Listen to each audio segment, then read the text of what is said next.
Is my hair sticking up? Hey guys, welcome to another episode of Thriving Thursday. I'm Steven, this is my wife, Lorin. and we are S and L, Steven and Lorin Hayes. We just want to let you guys know we're excited to be here today. We got a great show for you. Show? I guess that is kind of like a sideshow. Sideshow? Now that just makes it sound like freaks. Sideshow freak.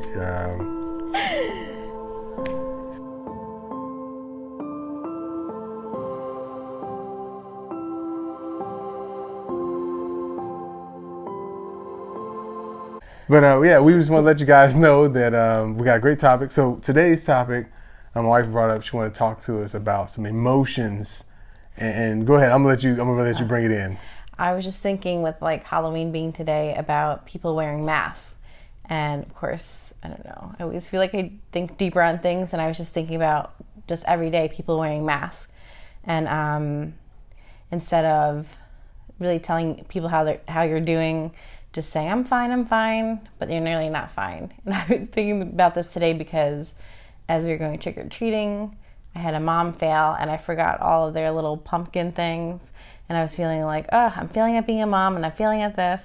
And sometimes I think, I don't talk about that with other people who could help encourage you and help you, and then can kind of isolate yourself. And I just started thinking about how we have people in our, you struggle with PTSD, and we have other people in our family that struggle with things. And I have actually gone and talked to a counselor, and it was really helpful. So I was just thinking about talking about that, just not being afraid to talk to someone if you need help, or really telling, your real friends when you're not okay, like don't wear a mask. Because I feel like you say, how are you doing? And people say, fine. Like that happens all the time.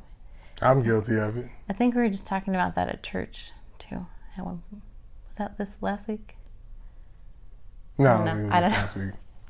But really, like, I guess sharing with someone how you're actually doing, because if no one knows, no one can help you to even encourage you or maybe give you a break if you're like a mom.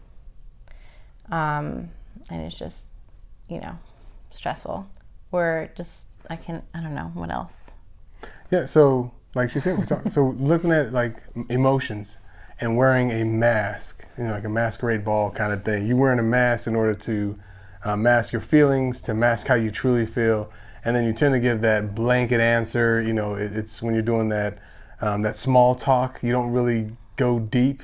Someone asks, "Hey, how are you doing today?" and you're like, "Oh, fine," or "Good," and it's not really what's going on under the surface. So, hey, you should check out this little short snippet about masks.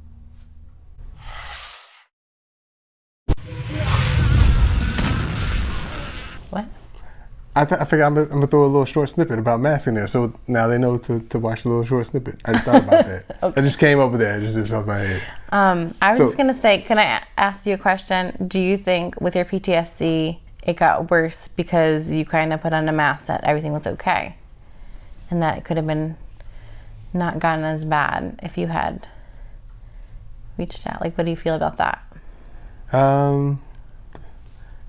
I would say I think it got worse. I think it got worse wearing a mask because I was trying to be strong. I was trying to be resilient.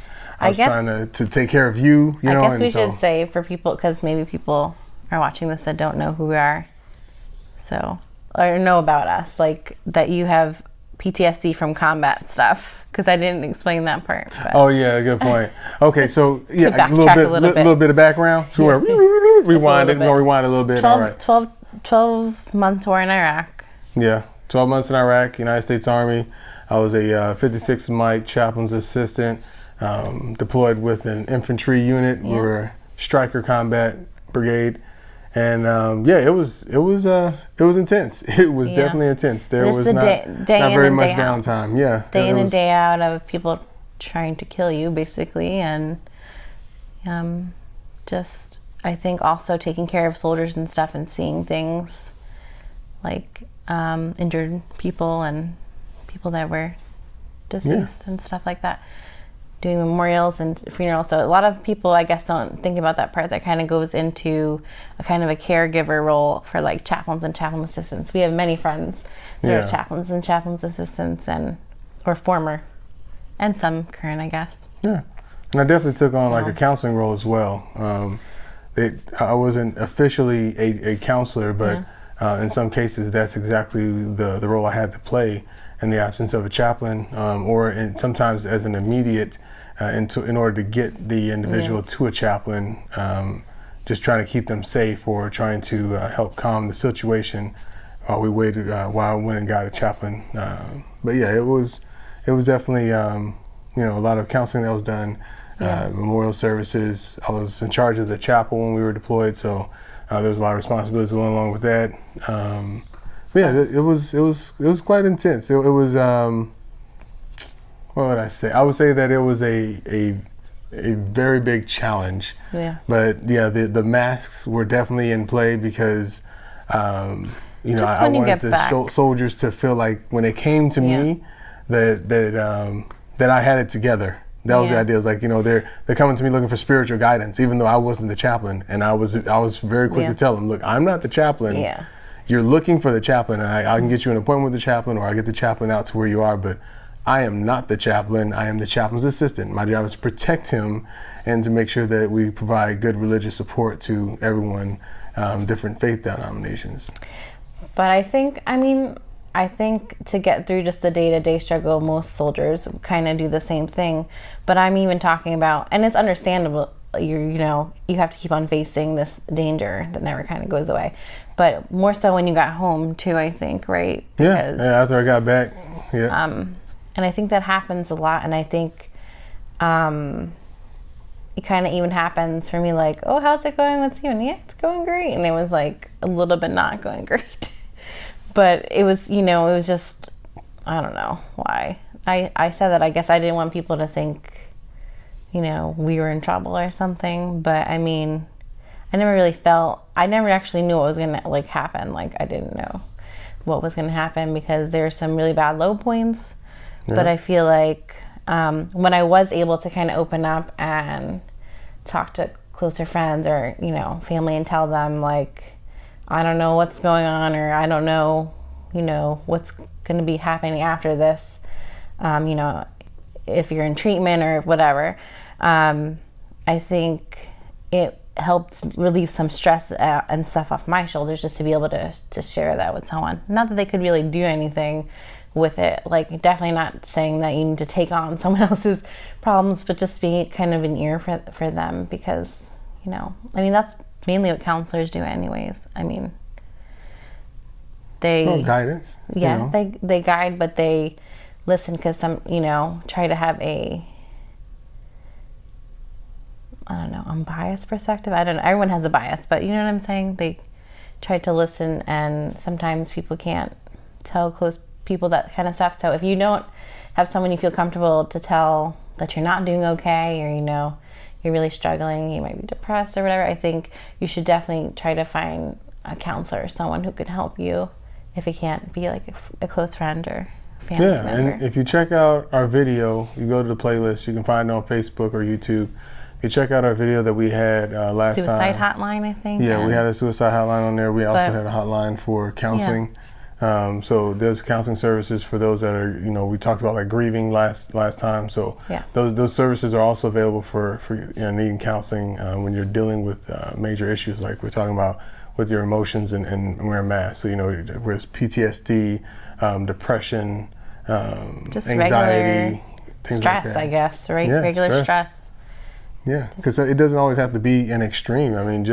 They're stressed in everyday life, and so trying to make sure that you're handling it in a healthy way, that you're coping well, you're giving yourself some breaks, some relaxation, so that way you can continue to work through the stress versus what happened to me where I took on so much without dealing with it properly, and then at one point I just had a mental break and it still kind of affects. It's still an effect. Yeah, it still affects him a lot. But I think also to get the point of it, it's not that, everything's great all the time.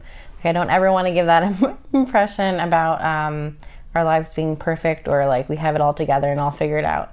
But I think we just keep working at it. Yeah. I think that's the thing, to try to just keep on working at it and like pressing on, and not to isolate yourself. Definitely don't isolate yourself. We need other people. We need relationships to just help us. So. Oh, there you go.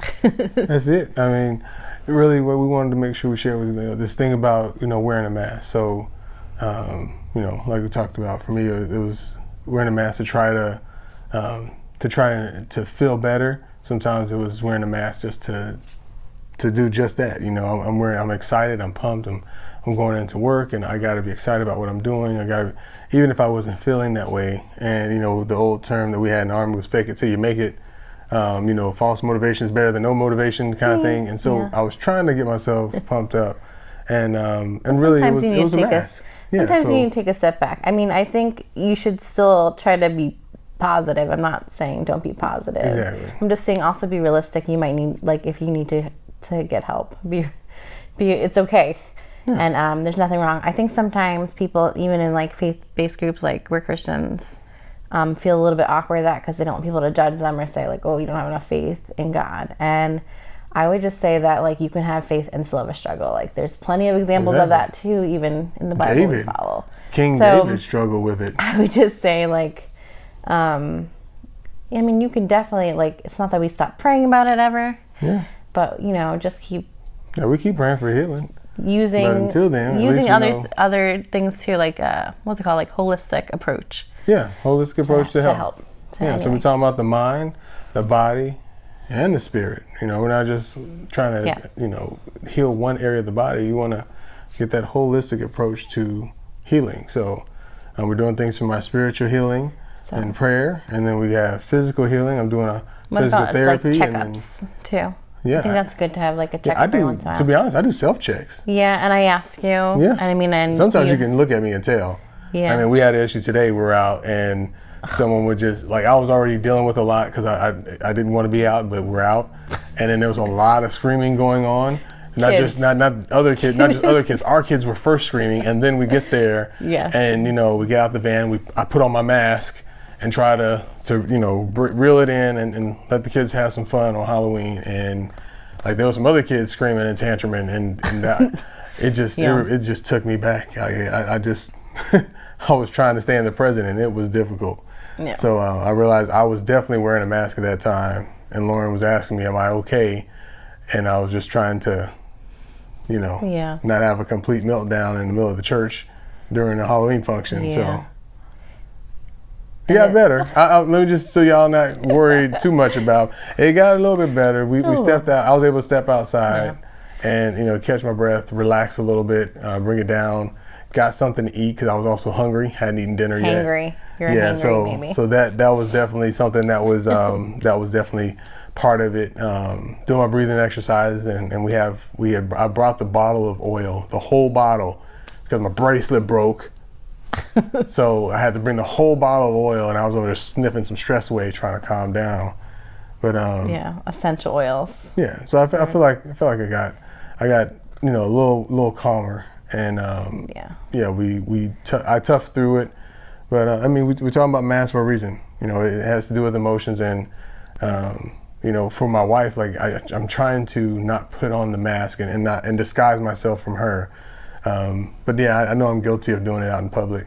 I go to class or something like that, and I got to put on a mask. I need to come in excited, smiling, and pumped, because there are people there that are dealing with things that they may need someone to come in with some positivity to kind of help cheer them up. Or you think you're worse than you, but that doesn't negate your struggle. If someone else has a harder struggle, it's not like, oh, well, they have it worse, so I should not deal with mine. Take care of yourself, and if you see your friends struggling, reach out to them. Yeah, don't be afraid to and if you're being asked, don't be afraid to give the real answer. If it's not someone you're safe with, it's understandable. You got to warm up first by talking to people that you're safe with. Yeah, we're not saying that you have to pour out your, what is it? Your heart. Pour out your heart. Yeah. To anyone that passes by. Exactly. But to your close circle. Everyone should have a close circle, I think. Yeah, we also talked about that last week. We talked about grieving, having that social network of people that you can go to, would be medical professionals, family, and friends. So that way you have someone that you can turn to in your need. And then, of course, the other way around, someone may be turning to you in their time of need. So we want to be there for each other. All right. So, hey, we just want to make sure we took some time out. Tell you, we want you to have a thriving Thursday. Take your mask off. That's Halloween's it. over. That's it. Halloween's over. Take it off. It's over. It ends at midnight. That's right. So 1st of November, 2018, let's take off the mask. Let's be real with the people, at least the people closest to you, people in your social network. Am I saying the right word? Social network? Social network. Not social network. That's what we're doing right now. This is social network. What was the one I meant to say? Real. The other network. Social group? It's the other network. The network of people. Y'all, hopefully y'all saw the other video. The network of people that care about you. I don't know. Psycho Circle of network? influence? No, that's not it. That's all right. You know what? If we need to, we'll just edit this out. Probably need to, because I think I hit the mic. I'm about to drop the mic. Hey, so thanks for watching S&L, and we'll look forward to seeing you guys next time. Thriving Thursday. Y'all thrive today, all right? Thrive.